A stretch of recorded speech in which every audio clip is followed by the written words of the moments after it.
Hello friends, नमस्ते। स्वागत है हमारे यूट्यूब चैनल पे आप लोगों का। और आप लोगों के बीच एक कहरवा गीत लेकर आई हूँ। आप लोग इसको पूरा देखना। ननद भाभी की गीत है, आप लोग पूरा देखना। कि जैसे सड़किया पे गर्दा उड़ै रे नाना दी, अरे गर्दा उड़ै रे नाना दी, अरे वैसे उड़ै जियारा हमार छोटी रे नाना दी, अरे वैसे उड़ै जियारा हमार छोटी रे नाना दी।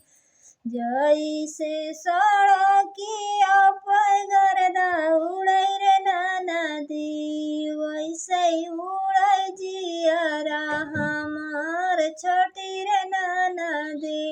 यही रे खुशनिया तुहरे भैया के पोतो रे नाना दी, तोरे भैया के पोतो रे नाना दी। अरे आजमगढ़ में दे तो बनवाई छोटी रे नाना दी, अरे आजमगढ़ में दे तो बनवाई छोटी रे नाना दी।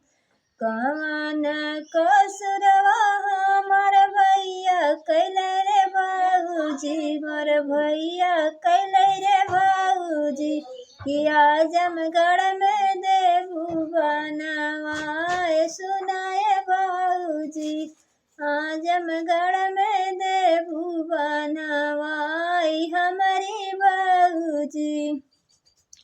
कांगना की कहना दुनिया तुहरे भैया बेच नहीं रे नाना दी, तोर भैया बेच नहीं रे नाना दी।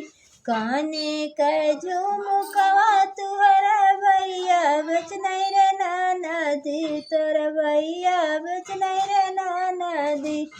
यही खातिर दे तो बनवाए छोटी रे नाना दी, यही खातिर दे तो बनवाए छोटी रे नाना दी।